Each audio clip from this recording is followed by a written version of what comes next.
today we're going to be defining research uptake. We'll then be looking at the different approaches, tools and techniques that you could be choosing from. And Lansa is going to present a research uptake self-assessment tool that you can then use in your own time. And we'll also encourage you to share examples and success stories.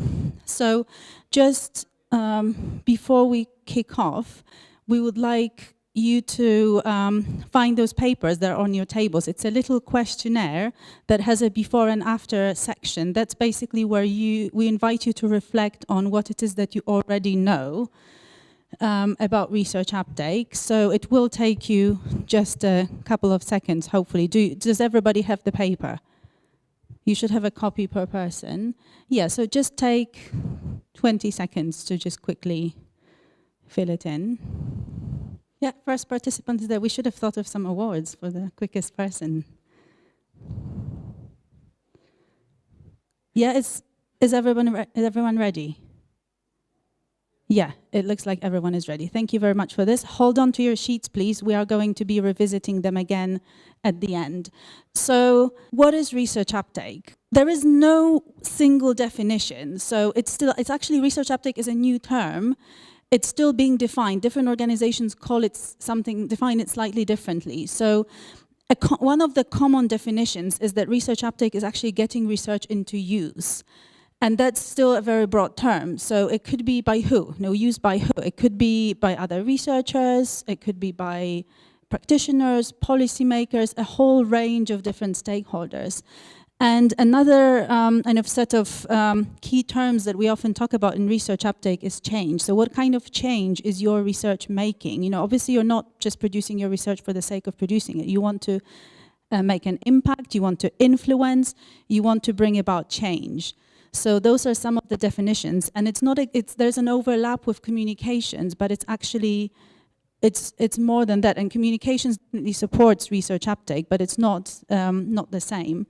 Actually, another useful way of thinking about research uptake is as a two-way process of engaging stakeholders. So you're not bringing your research and dumping it onto people who are just consuming it passively. You are in dialogue with your stakeholders who may take up your research, who may critique it, who may reject it. That's also research uptake. They're active stakeholders who are using their own judgment.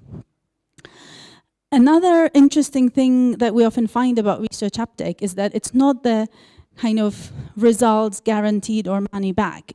You may be doing a lot to encourage research uptake, but it's not a guarantee that you're going to achieve change, simply because your stakeholders they're active, they are thinking themselves, they may like it or not like it, what it is that you're presenting them. And actually measuring research uptake is quite tricky. In some cases, as we will talk about later, it's quite straightforward, but in other cases, you don't really know. Like, if you produced research and then you see 5 years later that a ministry has changed their policy, how do you know it was because of you?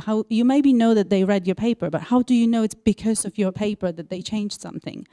So that's why we often come up with different proxies of measurement. So some are more direct than others, but we measure lots of things, like including how many people read our report, how many people came to our event, and that's an indirect proxy for research uptake. So here are some of examples of what we in my organization would consider research uptake, and you may agree with it or not. A researcher reads your paper and cites you. I would say that's really strong research uptake. That's really evidence that they've engaged. A ministry asks you as an expert to write a review that they will use to inform their policy or program. Wow, that's amazing. That almost never happens, to be honest. It's quite rare. That's quite strong. It may be that a funding agency sends someone to talk to you, you give them your policy brief, they read it in the lift for 1 minute and they put it in the bin. It's actually pretty good as well. They have engaged, and if you wrote your policy brief well, they managed to scan through it in 1 minute. That is also research uptake. That because they may one day think back to your policy brief and do something in line with it. Or maybe an NGO worker was looking at your tweet and retweeted it.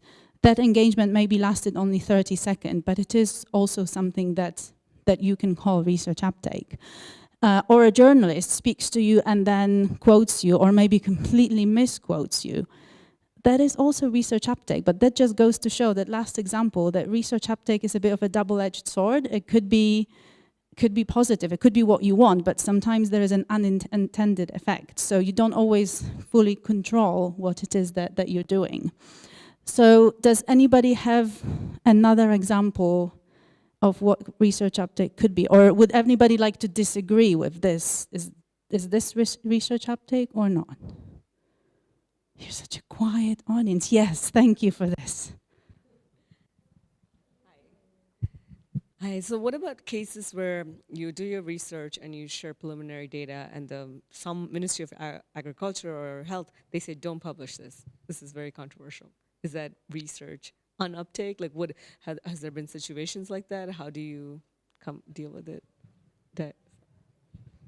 That's a very, very interesting question. And actually, if that happens, it would show that you are quite powerful, that, if ministries are afraid of your findings, that is, wow, it's actually quite rare. And it is definitely a difficult situation. So it could be one scenario, it could be that they're maybe funding you to do research and they don't want you to release your findings too early. That's one thing. But if they don't want you to publish your findings, do you want to say something to that? Yeah? We have a live example. We had a study in India that was commissioned as an extension of LANSA, and it was done on the PDS, the public distribution system in India, in comparison two states, Chhattisgarh and Uttar Pradesh. And the findings were on the corruption that was coming out from the ICDS.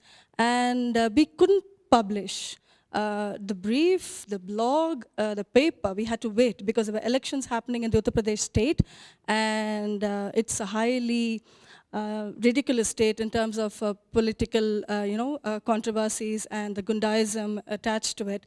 So we literally had to put all our publications on hold for 6 months and sort of dumb down the findings, make it sound nice. And finally, we've published a policy brief, a research brief. We couldn't get to the policy brief level as yet. So the election, we waited for after the election results, and then we published so that the government wouldn't get antagonized at that state. So sometimes you have to take strategic decisions, but it doesn't mean that your research is in peril, or, it actually shows that you're identifying information that needs to be in the public domain. But you have to also be careful as when you place it. Timing is very important for uptake. Yeah?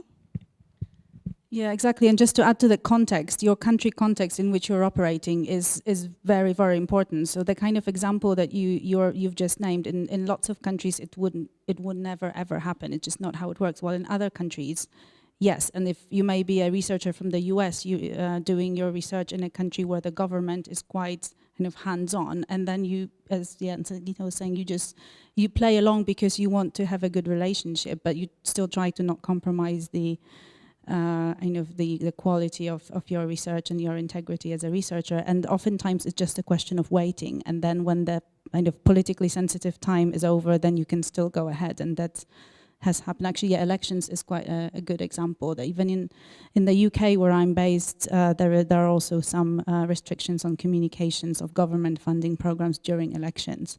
So you just wait it out. So now, another couple of interesting thoughts, just as food for thought for the next bit of the session. Research uptake, and I can't stress this enough, it needs to be integrated in all stages of research. So what we really don't want to happen is, you do your research, you have your findings, and then you go to your colleague who is in charge of research uptake and you say, disseminate it, please. It's too late. It's way too late. You have to be thinking strategically about your research uptake when you start planning your research. That's how you will really achieve kind of good and lasting impact. Then another thing that we'd like you to remember is that research uptake happens in a team. You're not a single person. You're working in a team where there are different roles and different strengths. Some of the people are researchers, some of the people are support staff, some of them are communications. But what we really believe to be true about research uptake is that it's everyone's job. It's your job, it's your colleague's job. It's not just your communication specialist's job. You are the expert in your research. The communications colleagues can support you, but they cannot do this for you. And actually an interesting example that I came across a few years ago when I was running a capacity building workshop in Tanzania at a university there is I found out that a secretary to the director of a center had about 100 times more Twitter followers than the whole university. She was tweeting about their research. She was getting enormous following from high-level people, and nobody knew about it. It wasn't her job to be doing research uptake. She was just interested and good at this, and she trained herself, and she was doing it. And it could be you. So now I will pass over to Sangeetha, who's going to introduce you to a tool that will hopefully help you assess your capacity in research uptake and help you improve. This is a tool that was specially developed for LANSA, and it's called the Research Uptake Self-Assessment Tool. And this is available on the website. You can download all the product itself, the cards which we are just sharing with you right now. Each table is receiving a set of cards, and this is actually the tool. And so you could actually download the facilitator's guide and the presentation and how you should do it, the score sheet, etc., etc. So I won't really spend too much time on what the tool is about because everything is available online. But I can tell you what the tool can do. So what you have is a set of cards, and these cards are actually developed in a way that you could identify first the research uptake capacity within the individual, and then also among the team. We've used this in all the countries of LANSA, save Afghanistan. We've used it in Bangladesh, Pakistan, and India, and we do a refresher of this tool every 2 years to see if there are the gaps identified in the previous years in uptake have been addressed. Are there new gaps? Can we approach things differently? And it's good if you have the same team, and you can, but then people change, within a team. And so it's okay if you have fresh people. The thing is, this tool can be used at any level, from beginner level, the mid-level researchers, senior level decision-making is in the research team, and it is usually run by the comms or the research uptake person. So it is a research uptake tool, and most researchers don't identify with the role of uptake because they feel that it's the paper and that's it, that's where their role actually ends. But now thinking is changing. They're also looking at communicating their findings because they want their papers being read. They want to be able to reach out to the government or society and actually make constructive changes. So this tool will help you identify gaps and recognize whether you're already doing communications or research uptake. A simple thing as if you've written a blog, and if you carry the blog link along with your signature, in your email, that is uptake. You may not really know it, but people who receive it would think, what's this, and a URL, click on it, and that's indirectly uptake. Now, if you do not monitor those clicks and don't collect the data, then you wouldn't really know what impact or what kind of a cycle you're creating, what kind of an approach you're applying. And so this tool helps you recognize those different aspects of uptake. So if you would look at the cards, now the cards, there are 4 different sets. There are 4 different colors, okay? So, yes, so you have 4 different areas or roles or capacity roles. And you have one which is strategy, communication, stakeholder engagement, and policy context. So this is how it's been developed. I will just tell you which is what. So the brown color, or the brownish color, is strategy. Communications is the blue. You can open out the pack and take a look. So share it with the people around the table so that they can also have a look. Communications is blue. Stakeholder engagement is white. And policy context is green. Okay, so you can see that there are different sets of questions behind these it's an interactive tool. So you have different questions, and then if you flip over, you have, where you can actually cite examples. So you work within a team, and then this is guided. This takes about actually 3 to 4 hours, because you have a lot of sharing of examples. Like I was saying, there would be an individual researcher within your team who has very high communication skill, who has a Twitter handle probably, and is doing things on the side which the rest of the team may not even know, may not be aware of. And the person might be meeting people at conferences, sharing papers, sharing ideas, and sharing even a brochure of the organization. All those simple acts are uptake. And when we did these exercises in the countries, the researchers didn't realize they were doing uptake until we told them that that was uptake. So when you start reading the questions and begin answering, then you understand within the team that you all have skills and you've all been doing uptake at some point, but you didn't really identify with it because you didn't see it as a separate role, or you didn't really think that was what you were doing. So you just did it as a matter of habit, or because you were in a conference where you met people, so naturally you would talk about your work. So we do have something called a stakeholder engagement log, which is also an Excel sheet, where it's a monitoring tool for uptake, where we actually log these individual meetings and efforts. Even if it's a phone call, it's logged.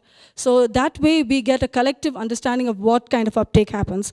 So coming back to the tool, you have these different questions, and one thing about the tool is not everything applies to you. So you could actually select what's applicable to you, and you could actually answer the questions that is relevant to your role. Some of the questions are for a decision maker role in a team, because you'll have junior, senior level, and the actual PIs within a research team. So not all of the decisions are taken by all of the people. But this is done as an exercise together, so we can each understand the capacities within the team. So I'm just running through it quickly because we really wouldn't have the time. But you can take a look at the questions, and you can probably look at what is relevant to you, what kind of questions you think is useful. So if you want to pick up, what would you like to pick up? Strategy, communication, stakeholder engagement, or policy context? Somebody could just tell me which color you want or which color you like best, and we could just take one question from there. So anybody would like to pick one? Okay. Oh, you picked a complicated one. So she's picked a blue, and this is, the blue is communication, and she's picked DA5. If you could take the card out, please, from your pack. DA5. Okay, what does DA5 say? DA5 says, apart from our scholarly writing for peer-reviewed publications, we also write up our academic research in an easy-to-understand language and style. And they've given you examples, that is policy briefs, blogs, news articles, etc., for non-academic stakeholders and decision makers. Now, this is a statement, okay? So the paragraph below says, so this is one part of the statement, and you're already thinking, do we do this? Do we don't? We don't. We think we do it. So that's already going on in your mind, right? So the next one says, to complicate it further, we routinely write up in simple language all outputs that are relevant to non-academic policy audiences. Okay, so the first effort is to decide whether you agree or disagree with the statement. So the first thing is, once you've selected the card, you decide whether you agree or disagree.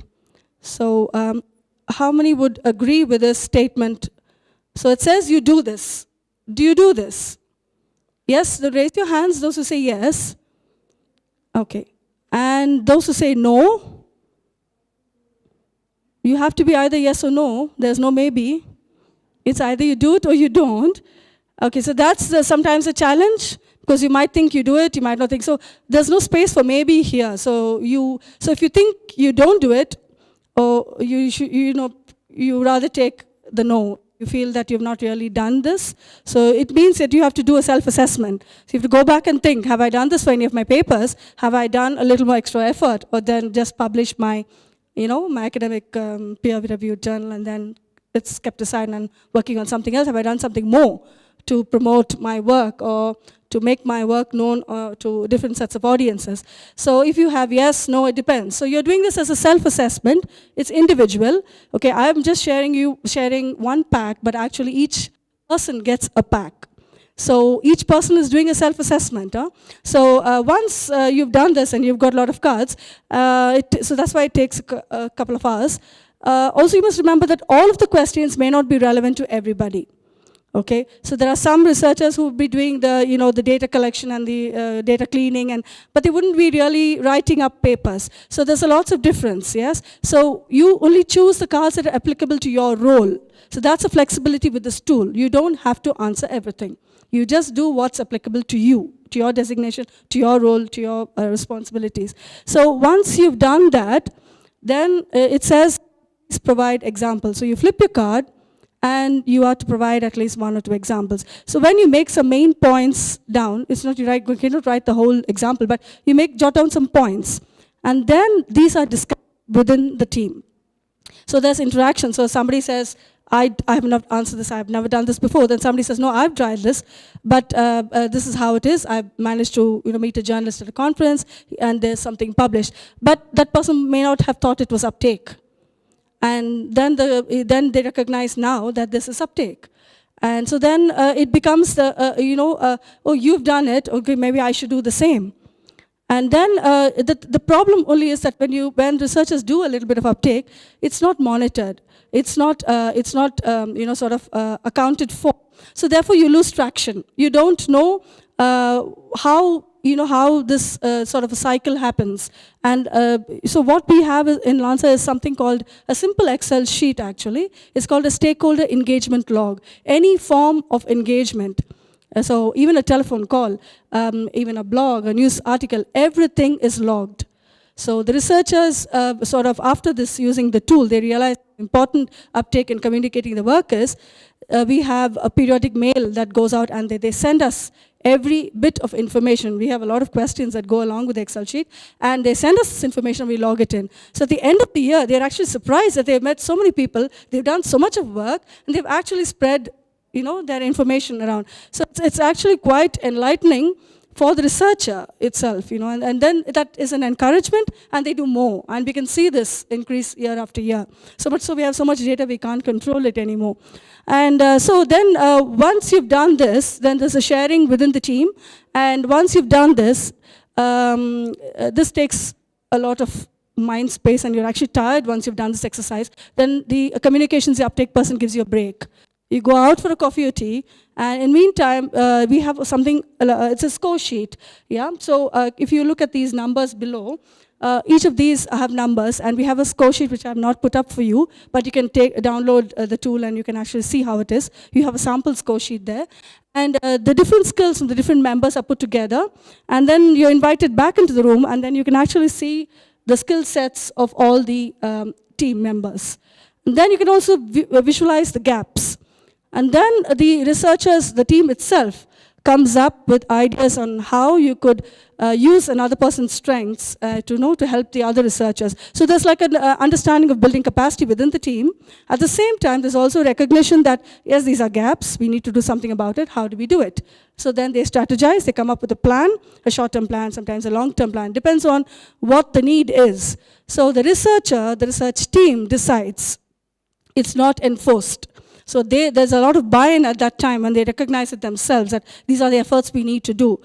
Sometimes down the line you need to nudge, but otherwise there's lots of onus, and then you actually see that you have this kind of a sort of a trickle-down effect. And when there's leadership, the lead team takes a responsibility, says, yes, we need to do this, automatically the mid-level and the beginner-level researchers start to also get trained in terms of uptake. Yeah, so this is how we've been using the tool, and I must tell you it has been very useful for us to take a lot of strategic decisions, especially with synthesizing research across the 4 countries. That's been the most difficult decision we had to take, because research is very different in different countries, different studies, but having to find a thread of research that runs along the 4 countries enough to be able to produce an uptake product. which if you have some time, you can take a look at the Media Hub Center or something they have there, where we've actually produced a 3.5 or some minute animation film, which is actually taking just one strand of research that ran across the 4 countries, Afghanistan, Pakistan, India, and Bangladesh, and produced an animation film on gender and nutrition. And that actually became viral on social media. We launched it only in on March 8th, International Women's Day. It was picked up largely, and actually, it's been used also to communicate, to give a better understanding of women in agriculture, the difficulties they have to face, and the impact on nutrition, and the impact on their own health, and the impact on the children as well. And this is a subject that we will also be having a dialogue with policy makers on 12th, I think, so on this subject. So this is how we've been able to use the tool to strategize, come up with products, go for stakeholder engagement, and look at impacting policy and practice. So this is how we've been able to use the tool. We do have a lot of research uptake, reflective practice stories, we call. The efforts that we've made across the different countries, and we've documented them. But this is within the team and also externally with stakeholders outside. Yeah, so it's not just within the team. So once we have done with this tool, I think this section will be handed by Anna, who will take you through the further details on what we do with uptake. Yeah, so now I'd like to talk to you for a bit about strategic research uptake. So what are some of the ways in which you could start thinking about your research uptake? So remember that we told you that research uptake should happen right at the start, at the beginning of your research process, and really continue throughout all the different stages. So these are the questions that we would like you to be asking over and over again. So here are some of the questions that could really inform what we think is good practice in research uptake. So first of all, who is your audience? So it's not going to be the same audience for everyone. So once you've identified who those people are, that's called a stakeholder mapping. So it's helpful to think about who are these people, what are their interests, what are their constraints, how positive they feel towards you, how busy they are, those kinds of questions. Then the next question is, why are you doing this? So what it is that you're actually trying to achieve with your research uptake activity. That's your aims and objectives, and that's obviously very much linked to the previous question of the audience. Then what are you communicating? So that's where you come up with your key messages, so that no matter who in the team is engaging with whoever stakeholder, it's still the same set of messages that's consistent. And then finally at the end come the tools and techniques, so the how of research uptake. So how do you want to achieve those goals with this audience, communicating those messages? That's the part that's the implementation plan, and this is where you also need to think about how you're going to be monitoring whether you're on track. So those are just the questions that could guide you in your strategic research uptake. And again, as I said, no one size fits all. It needs to be specifically for your organization. So here are some of the audiences that are quite common in research uptake, and some of the tools and platforms that you could consider using. And this is some of these tools are specific to an audience, but for example, a blog can be written for anybody, and you just write it slightly differently. And these days, everybody is on Twitter, so social media is not just something you use with one audience, but I had to slot it somewhere. So obviously, researchers are an important audience for lots of researchers, probably your most important audience. So what are the different kind of tools and platforms? Obviously, publications. You publish, people read it, people cite you. Conferences and data visualizations or infographics is quite an important tool to communicate your research to other researchers. Then you've got policymakers. I think that's an audience that's very difficult to reach, actually, with research. They don't care about details of the research process. They don't care about your methods. They don't really care about your findings. They only care about what your findings mean for them, for their work, and they have very little to spare. So there are in some interesting formats that you use. So for example, a policy brief. So writing your research in a very, very concise format for a policy audience is something that you can consider. You can do policy dialogues as well, where you invite policymakers and you talk about your research in a way that's sort of, you know, the implications for, say, the Ministry of Agriculture. And obviously what you want to achieve ultimately is policy change, but as I said at the beginning, it's very difficult to achieve, and maybe it's sort of the distant goal that you strive towards, but you only take, you know, baby steps. Media are quite an important audience these days. And they are actually even more tricky than policymakers. They're extremely busy. They are bombarded with content. They really, media are not very excited about research, actually. What they want is human interest stories, something a bit of a kind of sensation, you know, like big numbers, something very timely, and research is, you know, takes quite a long time to be generated. So yeah, human interest stories is definitely something you can give them. You can talk about how your research is or could be changing the life of people. Press releases are obviously something that media are working with, press conferences, etc. Then another audience would be practitioners, kind of quite a broad category. Again, it would be people who implement programs in, say, agriculture and nutrition. A lot of them are in NGOs, and a lot of them actually want to work with research to inform their program design, to evaluate their programs, so they're probably going to be quite favorable to you. But again, they're not experts on research, so there are lots of formats that you can consider to make your research more accessible, such as briefs, blogs, videos, social media. So those are just like, there's a range of tools that you can use. And yes, as I said, no one size fits all, but there are definitely some principles that are always true whenever you're trying to communicate your research to various audiences. Those audiences will know less than you about your research. Obviously, you've been doing it for years. You know exactly what it is. You're an expert in your discipline. So the two sort of golden rules would be, first of all, keep it simple. So try to avoid jargon as much as possible, or explain the jargon so that you know for sure that people understand it. Then the second one is less is more. So as I mentioned with policy briefs, this is how you take a long research paper and you write it in 2 pages or even less. So for non-research audiences, they really have no time and no patience for reading long sentences, lengthy papers. They really, really want concise. That's why blogs are so successful. That's why Twitter is so successful. You know, say, you know, what you want to say in 140 characters. You may have heard the phrase an elevator pitch.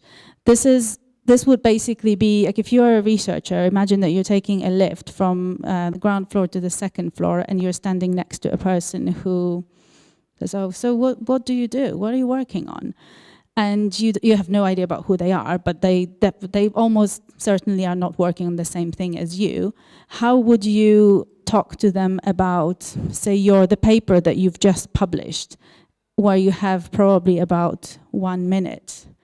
That's quite tricky, but it's a very, very helpful exercise. Shall we do it? Yes? I have a question. Yeah. So regarding the audience, what about the respondents or the community that we do research on? Yes, that's a brilliant point. And actually, I think this is an important audience that's often quite overlooked. So what I've heard from researchers quite a lot is, oh, we would love to go back to the community and tell them what we've done with the research, but we have no time, no money. I wonder, does anybody have an example where they actually do go back to the community and present their research? Again, let's just see if there's someone. Yeah. Yeah, so in the work that we're doing in Tanzania, and I'm really pleased with this because I've been really bad at it myself, but I have a PhD student in the field where we do surveys every 6 months, and then we bring bar graphs back and do focus group discussions with people on them, and it's really exciting, and I haven't found many examples of where that's happening frequently. So was thinking about writing up a methods paper on that, and if anyone here is interested, I'd be happy to work with you on it. They were participants in it. So a few of the households in the village were participating in our study. And so they know about growing legumes, and they know about intimate partner violence. They know about food insecurity and breastfeeding. And we show them the data from the village from the last year and how it's changed in the last year. So they are familiar, not technically savvy, but they understand the concepts. Research communications, that lots of researchers simply don't do it. But I think now there's more and more encouragement from funders of research, and even a requirement to do that kind of, at least some sort of a debrief. So yeah, back to the elevator pitch. I mean, shall we spend 1 minute? If you could turn to your neighbor, or if you're three, just perhaps with the three of you. So talk to each other about your research in literally 2 sentences. Like maybe think about a paper that you've just done.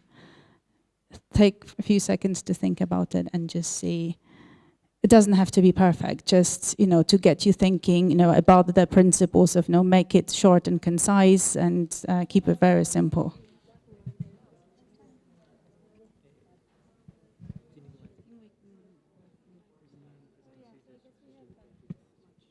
You've managed to talk to someone new about your research.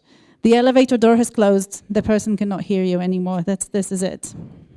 So, I mean, this is just a bit of a fun exercise, but we're just encouraging you, like, whenever you're talking to a person who's not an expert, to basically challenge yourself. And, like you probably, as a researcher, you tend to fall into your jargon and you assume that everybody knows whatever the p-value is. No, not everybody knows that, but they are still interested, and they can still be, important stakeholders in your work. We would like to share some examples from IMMANA and LANSA on how we approach research uptake, and to give you an examples of some of the tools that we use, and then we will encourage you to share some examples of the work that either you have done, or you would like to do, or someone else has done. So in the IMMANA program, it's a research program where we award grants and fellowships to researchers to develop new methods and metrics. They are all very dispersed, and we have a small coordinating team in London. The grants have been working for about 2 years, so some of them are starting to generate findings, some are only starting, but basically what we've been trying to do from the beginning is to work with them from the beginning, to first of all empower them to do research uptake. It is not our job in London. We can support, we can amplify the work of the researchers, but they are doing research uptake themselves, and they are reporting on it, they're planning it as they go along. So some of the outputs that we've designed or tools to help that is, we have an IMMANA blog series where the fellows, who are the postdoctoral researchers, and the grantees, so the more senior teams of researchers, they're blogging about their research at different stages of the research process. So one blog could be, why are you doing this research? What is the gap that you saw that you're trying to address? Another one would be, talk to us about how you've designed your study, or how you're doing your field work. So it doesn't have to be final results. And a blog is a really good format to talk about complex issues in accessible terms and in a very concise format. And it's not easy, definitely not easy for anyone, and definitely for a researcher who could write a 10-page paper about that work. And it's actually harder to write 2 pages than 10 pages. Then we also have a series of videos where basically we're asking the researchers to do an elevator pitch. So in 1 or 2 minutes, to explain what their project is about, what they're trying to achieve, what they are achieving. And now that we are getting more of those methods and metrics created, we're starting a new video series where we want the researchers to show the tool in a video format, so that in 2 minutes the audience can have a flavor of what it is about. So you can see some of those examples on our website. And now Sangeetha will tell you about some of the work that they're doing. So for LANSA, we are engaged more in informing policy and practice. So we are looking at the two extreme ends of the spectrum, and to get researchers to actually get science knowledge to policy is always a challenge, because the scientists never speak to the policymakers, and policymakers never speak to the scientists. Nobody understands each other. And so therefore, the communications person or the research uptake person or the knowledge broker, whatever you might want to name that individual or an organization sometimes, is the connection or is the connecting point. And the knowledge translation happens at this end. And so then you take the hardcore or the jargon, and then you translate it into easy understanding, understandable languages for the different stakeholders, different sets of stakeholders. In the policy, sometimes you have to even translate in different languages. Not always English is acceptable. So that takes a lot of time, and also understanding the audience and the needs of the stakeholder on the other side is paramount. So therefore, what we've used as a strategy is carrying the stakeholder. When I say stakeholder, it's by designation, okay? It's not by the individual, because individuals keep changing. So if I want to impress the Ministry of Agriculture, then I look at the secretaries within the agriculture, the different departments. And so it's carrying all these people, at least hundreds of them, along with you right from the beginning of the program until the end of the program, and engaging with them almost every 6 months, face-to-face, and then online through the e-newsletters, and also through e-discussions that we organize and invite them to participate. We do this with FAO in collaboration with FAO on the FSN Forum platform. And also, when you meet them, produce briefs in time, and we also wait for windows of opportunity. These are opportunities that arise during policy formulation stages. So it's monitored very carefully. The research and the uptake team monitor this very carefully, and then when this policy window arises, then we have the materials ready to put in. So there's a lot of strategy involved, and it takes years to actually get to a stage where we can say, this is what we have, why don't you consider it? And if they actually have time to read it, then that's impact more or less for this. So we have stakeholder engagement examples, and you can see them in the different reflective practice stories that you could pick up, and they're also documented on our website, lansasouth.asia.org. So you could just read to understand how it's done. And the other side is on the practice. So practices with community, as you were asking, we have action research projects and feasibility research, which is intervention-based, and we do take the research back to the communities and involve the community so that there's ownership. Finally, when we actually want to roll out an intervention or make a recommendation to policy, there's a lots of ownership. And then the receiver, the end user of the research, actually feels that this is his or her contribution that you've actually fed back to them. So that's a kind of a relationship and rapport that we've built over the last 6 or 7 years. And this, at the practice level, we've been using participatory research methodologies, which is actually, we get the community, we have the researcher and the community actually spend a week in the village itself drawing a map. There's hardly any space. We use the common road, and we draw the mapping to show them how this research results. So it's visual, data visualization, if you'd like to say, for the community to understand. And everything is in the local languages, so that it's easy for them to understand. So it's taking bits and pieces of research, evidence, and tailor-making it to suit the stakeholder who is to receive it. So you have to actually be able to talk like you're talking to a child sometimes. So it's that much of translation, knowledge translation, that needs to happen if you actually want to make an impact at the end. Yeah, so that's how we've been working with LANSA, and we have seen reasonable. I don't want to use impact sometimes because there are different definitions for impact. But we are guided by a log frame, and we are guided by goals and milestones, and for that, I think we have been able to achieve it, and we have been reasonably successful. But we're also dealing with very difficult economies like Afghanistan and Pakistan, and some of the countries which are really challenging and not as easy, maybe like India or Bangladesh. So it comes with our territory. But yeah, we've been able to get both sides to have a little more ownership to the information that we take from them, analyze, and provide back to them. So that's what we've been doing. You can read it all on the website. I'm not, because there's a lot, and there's a booth here where you have all the research briefs and policy briefs printed as well, so you can pick up. And there's this video media hub where we have videos also where we've synthesized on gender and nutrition around the 4 countries, which actually took 6 months to produce a 3.5-minute animation film on gender and nutrition, which we launched this year, which became viral online. We launched it on Twitter, and it was picked up, and it's been quite successful. And we have used these videos to also engage with policymaker level. Because sometimes they don't like to listen to us talk about research. They rather look at a film and they feel they understand things better. So yeah, we try different methodologies. So yeah, so that's how we've been doing it on the site. Yeah. We are welcome to answer any questions later on. You can always email us and write to the both of us, isn't it? So, yeah, sure. Yeah.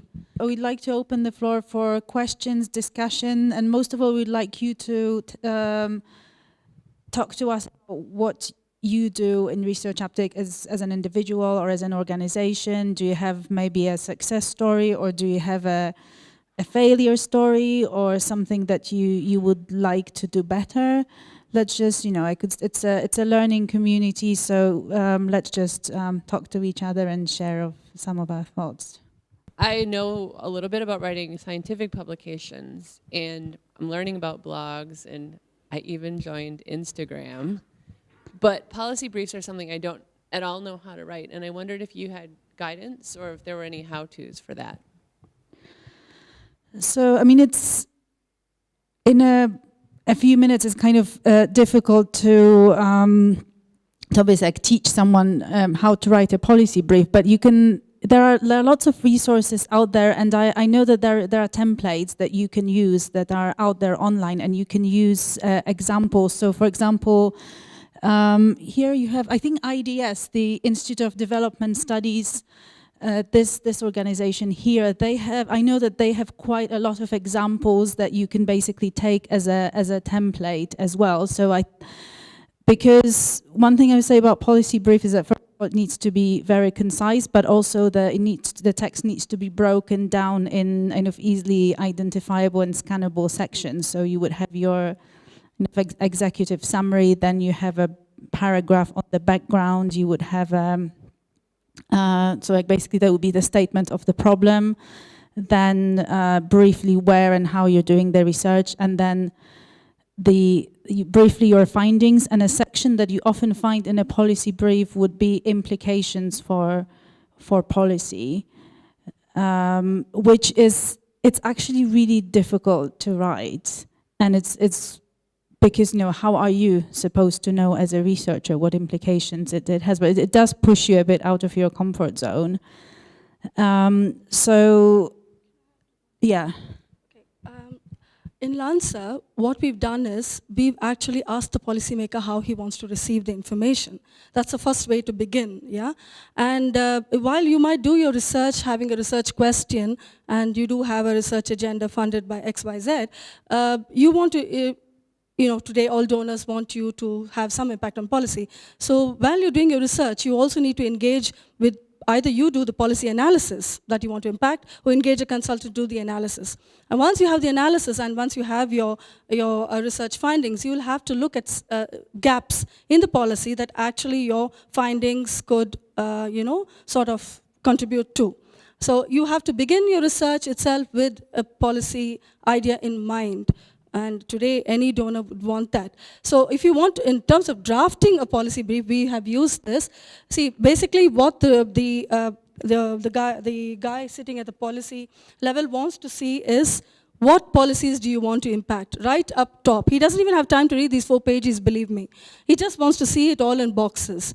And so then we just put bullet points as these are the policies. This is the department we want to sort of impress. We want to make suggestions. They don't care about your methodology, number one. Okay, that they really don't. They want, so for them it is, okay, what have you discovered that we already don't know? And what new do you have to add? How much will it cost us? And where would you want to do this? Where, in which area have you done your research? Like, say, I'm talking about country level, state level, And is it scalable? Is it sustainable? Can I use it across the country? These are questions, and costing is very important. Now, we can say every child must get a chicken a day, but then how much is it going to cost the government? That is what they're interested in.